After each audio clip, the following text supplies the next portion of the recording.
il nous convient de définir ce que veut dire l'asma, wa sifat, les noms, et attribuer. Quelle est la différence entre ces deux-là?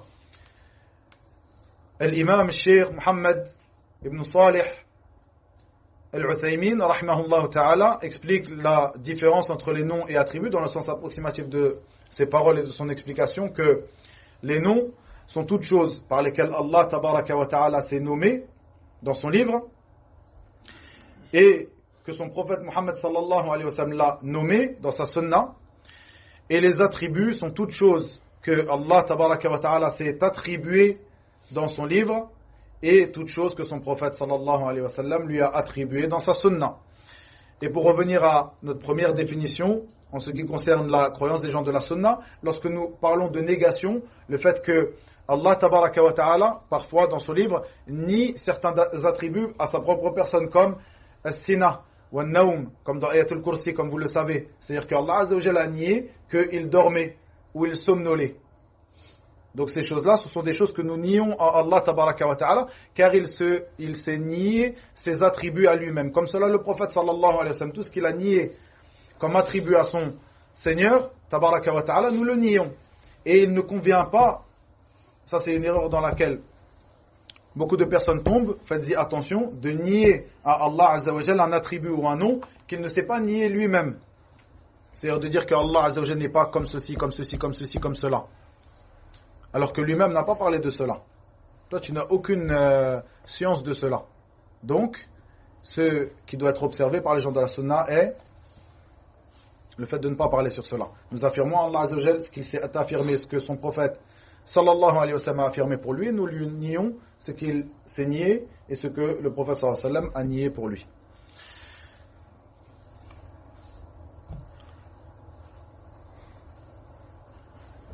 Allah azza wa jalla dit dans son livre, et ce verset est une grande base en ce qui concerne la croyance des gens de la sunna et du groupe par rapport à Tawhid, l'asma, wa sifat, le Tawhid des noms et attributs. Il dit Laysa kamithlihi shay' wa huwa as-sami'ul basir. Dans le sens approximatif de ces paroles, il n'y a rien qui lui ressemble et il est l'audient et l'omniscient. Ce verset-là est une grande base en ce qui concerne la croyance des gens de la sunna et du groupe, car nous comprenons que Allah azza wa jal, dans ce verset, nous informe qu'il ne ressemble pas à ses créatures et que rien ne lui ressemble. Donc comme cela, lorsque tu parleras sur les noms et attributs d'Allah tabaraka wa ta'ala, il te conviendra donc de suivre cette voie que nous avons expliquée, c'est-à-dire que tu ne lui feras ni négation, ni altération, ni anthropomorphisme, c'est-à-dire que tu diras que Allah azza wa jalla ressemble à son serviteur, à sa créature, ni explication du comment. Tu ne nieras point un attribut qu'Allah azza wa jalla s'est attribué à lui-même ou que son prophète sallallahu alayhi wa sallam lui a attribué. Si Allah azza wa jalla parle dans son livre qu'il est Sami' Basir, c'est-à-dire qu'il est voyant et omniscient, tu ne diras pas Allah azza wa jalla n'est pas voyant ni omniscient. C'est une chose entre guillemets qui tombe sous le sens, et comme on va le voir un peu plus tard, une chose dans laquelle, ou une erreur dans laquelle est tombée certaines sectes et groupes égarés. Sans altération tahrif, c'est-à-dire que tu n'altéreras pas le sens de certains noms et attributs d'Allah tabaraka wa ta'ala, comme le font certains parmi les gens de l'innovation, parmi al-Asha'ira et autres que eux, lorsqu'ils disent que Allah azza wa jalla, lorsqu'il nous parle de sa main, et lorsque le prophète sallallahu alayhi wa sallam nous parle de sa main, à Allah tabaraka wa ta'ala, plutôt de ses deux mains, eh bien, ils disent ce qui est voulu par al-yad ici, la main, c'est al-qudra, c'est-à-dire la capacité, le pouvoir. Vous comprenez? Ça, c'est un tahrif, une altération. Ils ont altéré le sens. Ils ont dit que le sens de la main, c'était telle chose, alors que le sens de al-yad dans la langue arabe est très connu. Al-yad, c'est l'yad. On va y revenir tout de suite. Sans anthropomorphisme, c'est-à-dire que tu diras que Allah azza wa jalla a une main comme la main de son serviteur. Il a un pied comme le pied de son serviteur. Il voit comme son serviteur voit. Il entend comme son serviteur entend. Moi j'entends, Allah Azza wa Jal entend aussi. Est-ce que la manière dont j'entends est la même manière que Allah Azza wa Jal a d'entendre? Hasha wa kalla. Il n'y a personne parmi les gens de la sunna en tout cas qui diront cela. Et sans explication du comment, c'est-à-dire de dire Allah Azza wa Jal entend de telle et telle manière. Allah Azza wa Jal a une main qui est comme ceci, comme cela, qui a tel nombre de doigts, etc., etc. Ceci est l'explication du comment. Pourquoi tu ne fais pas ces choses-là? En ce qui concerne la négation, c'est quelque chose de clair. Allah Azza wa Jal et son prophète sallallahu alayhi wa sallam ont affirmé cela pour Allah pour sa propre personne, et le prophète sallallahu alayhi wa sallam pour son Seigneur tabaraka wa ta'ala. Tu ne vas pas nier une chose qui a été affirmée dans le Coran et dans la Sunna. En ce qui concerne l'altération, l'anthropomorphisme et l'explication, nos savants, parmi nos pieux prédécesseurs et ceux qui les ont suivis dans le bien, expliquent cela par le fait que toi, tu n'as pas vu Allah tabaraka wa ta'ala. Et personne n'a vu Allah tabaraka wa ta'ala. Comment peux-tu donc donner une explication ou expliquer comment est une chose que tu n'as pas vue? Et les savants ont une règle en ce qui concerne les noms et attributs d'Allah tabaraka wa ta'ala, et que al-kalamu fi as-sifat kal-kalami fi dhat, c'est-à-dire que la parole que tu diras sur les noms et attributs d'Allah azza wa jal découle de la parole que tu diras sur Allah azza wa jal. Si tu n'as pas vu Allah tabaraka wa ta'ala, donc tu ne peux pas le décrire. Comment peux-tu décrire ces noms et attributs? Puisque la parole que tu diras sur ces noms et attributs découle de la parole que tu diras sur Allah tabaraka wa ta'ala. J'ai vu Allah, je peux donc dire comment sont ses attributs. Je n'ai pas vu Allah azza wa jal, je ne peux pas le décrire, je ne peux pas décrire ses attributs. C'est quelque chose de très simple lorsque on suit cette voie, ce manhaj mubarak, la voie des pieux prédécesseurs dans l'explication de la croyance, et en particulier ici dans l'explication de Tawhid al-Asma' wa Sifat.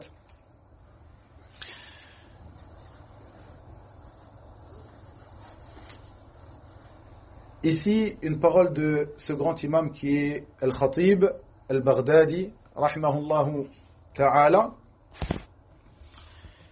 Al-Khatib Al-Baghdadi qui est mort en l'année 463 après la hijra de notre prophète sallallahu alayhi wa sallam, comme ce grand imam aussi, Ibn Abd al-Barr, rahimahullahu ta'ala, en 463 après la hijra de notre prophète Muhammad sallallahu alayhi wa sallam. Il dit dans l'un de ses livres, qui est intitulé dans le sens approximatif de ses paroles, la parole à propos, ou notre parole à propos des attributs d'Allah tabaraka wa ta'ala. Il dit dans le sens approximatif de ses paroles, il est mort en 463 après la hijra de notre prophète sallallahu alayhi wa sallam. Nous sommes aujourd'hui en l'an 1441, c'est-à-dire il y a à peu près 1000 ans. Cette personne-là fait partie de nos anciens, des anciens savants de la communauté, le Khatib al-Baghdadi. Même ces gens-là que nous allons rappeler d'ici peu, qui se sont égarés à propos des noms et attributs d'Allah tabaraka wa ta'ala, prennent de lui la science, reconnaissent sa science et reconnaissent sa place dans la communauté musulmane. Il dit, dans le sens approximatif de ses paroles, et pour résumer sa parole, rahimahullah ta'ala, il dit, si il est connu que nous affirmons qu'Allah tabaraka wa ta'ala est présent, c'est-à-dire notre affirmation en ce qui concerne Allah tabaraka wa ta'ala est une affirmation de présence, c'est-à-dire il existe, il est présent, et ce n'est pas une affirmation de comment. Nous affirmons donc la manière que tu as de croire en Allah azza wa jalla, tu crois en sa présence, tu ne crois pas en son comment. Tu crois en sa présence et tu crois, comme on l'a expliqué ici, en ses noms et attributs, d'après ce qu'il nous a détaillé dans son livre, ce que son prophète sallallahu alayhi wa sallam nous a détaillé dans sa sunna. Tu ne crois pas en le comment d'Allah tabaraka wa ta'ala. Comme cela, donc, ta croyance en ce qui concerne les noms et attributs d'Allah azza wa jalla devra donc être une croyance de présence et non une croyance de comment. C'est-à-dire tu crois, lorsque Allah azza wa jalla nous parle de sa main, qu'Allah azza wa jalla a une main. Il fait partie de ses attributs. Non, ta croyance à propos de cela ne devra pas être une croyance du comment de sa main. Il dit non plus une croyance non. Il dit ce ne devra pas être une croyance du comment, ni une croyance en ce qui concerne tout ce qui englobe la main, c'est-à-dire tous ces aspects de la main, mais plutôt une croyance de la présence de la main. La main, c'est une main. Le sens est connu dans la langue des Arabes, la main. J'ai dit on va revenir vers cela, une parenthèse dans la parole de Al-Khatib al-Baghdadi, le fait que lorsque nous parlons de la main d'Allah Azza wa Jal, est-ce que l'un d'entre nous dit que Allah Azza wa Jal a une main? Moi aussi j'ai une main, ma main est comme la main d'Allah Azza wa Jal. Personne ne dit cela. Puisque, d'après ce verset que je vous ai dit, qui est une grande base chez les gens de la Sunna, il n'y a rien qui lui est semblable et il est l'audient et l'omniscient. Donc à partir de là, à partir du moment où tu as cru en ce verset, tu l'as pris comme base, tu l'as pris comme voie sur laquelle tu avances dans ta religion, tu sauras que lorsque Allah Azza wa Jalla nous parle de sa main, nous parle de sa science, nous parle de sa force, etc. parmi ses attributs, tu sauras que cette chose-là ne ressemble pas à la tienne. Allah Azza wa Jalla est fort, et il a une force, quwwa, toi tu es fort et tu as une force, celle-ci est différente de celle-là. Comme cela, la main de l'être humain est la main d'Allah tabaraka wa ta'ala, le Créateur. Comme cela, la main de l'être humain, qui a une main, est la main de al-ba'ir, c'est-à-dire le chameau. Le chameau en arabe, sa patte, qu'on dirait en français la patte, on appelle ça yad, une main. Est-ce que les Arabes comprenaient lorsque tu disais yad al-ba'ir, la main du chameau, que cette main était comme la main d'un être humain? Personne d'entre eux ne comprenait cela, même ceux qui n'avaient jamais vu de leur vie un chameau. Comme cela, il y a de l'qitta, la main du chat, etc. C'est-à-dire que toi, tu as une main, le chat a une main, yad, ce qu'on appelle en français la patte, mais en arabe on dit yad, pour la patte du chat. C'est le même terme qui est utilisé, mais on sait très bien, et tout le monde sait, que cette chose est différente de celle-là. Comme pour cela, la différence qu'il y a entre la main d'Allah tabaraka wa ta'ala et la main de ses créatures, walillahi al-mathalul a'la. La parole de Al-Khatib al-Baghdadi qui continue dans le sens approximatif de ses paroles, il dit: si nous disons que Allah a une main, est audient, est omniscient, eh bien ces attributs sont des choses qu'il s'est affirmé pour lui-même. Il ne nous conviendra pas donc de dire que le sens de la main est al-qudra, c'est-à-dire la capacité, le pouvoir, la capacité, al-qudra, comme le disent par exemple l'asha'ira. Et ceci est ce qu'on appelle tahrif, altération, l'altération. Ils disent, certes Allah Azza wa Jal dit qu'il a une main. Ils ne disent pas que la main d'Allah Azza wa Jal est comme la main de son serviteur. Ils ne disent pas que la main d'Allah Azza wa Jal a tel et tel nombre de doigts, par exemple, ce qu'on appelle donc ici takyif, l'explication du comment. Ils ne nient pas non plus qu'Allah Azza wa Jal a une main, puisqu'il se l'est affirmé lui-même dans le Coran, mais plutôt ils font ce qu'on appelle tahrif, l'altération, c'est-à-dire qu'ils disent, il a certes une main, on ne sait pas comment elle est, mais cette main, ça veut dire telle chose, al-qudra, la capacité, le pouvoir. Et Al-Khatib al-Baghdadi de nous dire, on ne dit pas non plus que le fait qu'il soit audient et omniscient, cela veut dire sa science, car Allah Azza wa Jalla a une science de toute chose, et il a aussi une clairvoyance, et il est aussi audient. Cette chose est différente de celle-ci. Il nous parle qu'il est Al-Alim, le tout sachant, le tout savant, et il est aussi Al-Basir, l'omniscient, Al-Sami'. Donc on ne dira pas ici que son audition, le fait qu'il soit audient, est la même chose que le fait qu'il soit tout sachant. Ces deux choses-là sont différentes, et lui-même nous a différencié ces choses-là dans son livre, Tabaraka wa Ta'ala. Jusqu'à la fin de ses paroles, Rahimahullah Ta'ala. Donc, ceci est donc la croyance des gens de la Sunna et du groupe en ce qui concerne les noms et attributs d'Allah Tabaraka wa Ta'ala. Comme cela, deux dernières choses par rapport à cela. Le fait qu'une autre règle de base chez les gens de la Sunna, une autre parole d'un de nos imams, qui est l'imam Malik ibn Anas al-Asbahi, rahimahullah ta'ala, imam Ahl al-Medina, l'imam des gens de Médine, qui lui donnait ses cours dans la mosquée du prophète Mohammed sallallahu alayhi wa sallam. Lorsqu'une personne vint à lui, rentra dans la mosquée, lui dit Ar-Rahmanu ala al-Arsh istawa. Donc ce qu'ils traduisent ce verset communément comme Ar-Rahman, le tout miséricordieux, istawa ala al-Arsh, sur son trône. Istawa, sur son trône, ils le traduisent communément dans la traduction vers laquelle nous revenons, c'est-à-dire la traduction du complexe du roi Fahd d'Arabie Saoudite, rahimahullah ta'ala. ils disent entre parenthèses c'est établi, et après dans la marge ils disent que c'est un terme qui est difficile d'expliquer, de faire un exégèse sur ce terme-là, donc on le laissera comme il est, istawa, que les traduisent parfois par cet établi. Il y a ce sens aussi dans l'istiwa de hauteur, le fait qu'Allah Azza wa Jal prend de la hauteur, al-ulu, ala wa ratafa, comme l'a dit certains parmi as-salaf dans leur explication de istiwa. Donc on gardera ce terme-là, istawa, un terme que je pense qui est connu auprès de vous. Donc lorsqu'il est rentré, il a dit à l'imam Malik, Ar-Rahman wa ala al-arsh istawa, donc Ar-Rahman c'est istawa sur le trône, Kayfa istawa, comment s'est-il istawa? Et l'imam Malik, lorsqu'il a entendu cela, comme il est rapporté dans certaines narrations, il est devenu rouge, il a sué, il a changé de couleur, il a sué tellement cette parole ou cette question était quelque chose de lourd pour lui à entendre. Puis il dit Al-istiwa ma'loum, al-istiwa est quelque chose de connu, wal kayfu majhoul, et l'explication du comment est quelque chose d'inconnu, was-su'alu anhu bid'atun, et le fait de poser la question comment est cette chose-là, al-istiwa, est une innovation dans la religion, c'est une bid'a.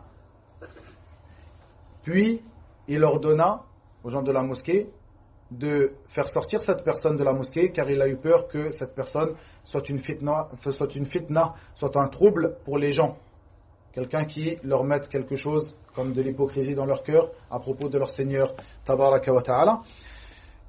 Cette parole-là de l'imam Malik est une grande règle qui nous convient de suivre chez les gens de la Sunna, c'est-à-dire que nous ne demandons pas sur les noms et attributs, ou sur les attributs d'Allah, sur les noms et attributs d'Allah Azza wa Jal, comment est cet attribut, comment est la main d'Allah, comment est sa clairvoyance, comment est son audition, etc., etc. D'après cette parole de l'imam Malik, rahimahullah ta'ala. Une dernière chose, comment peux-tu décrire ton Seigneur Tabaraka wa Ta'ala?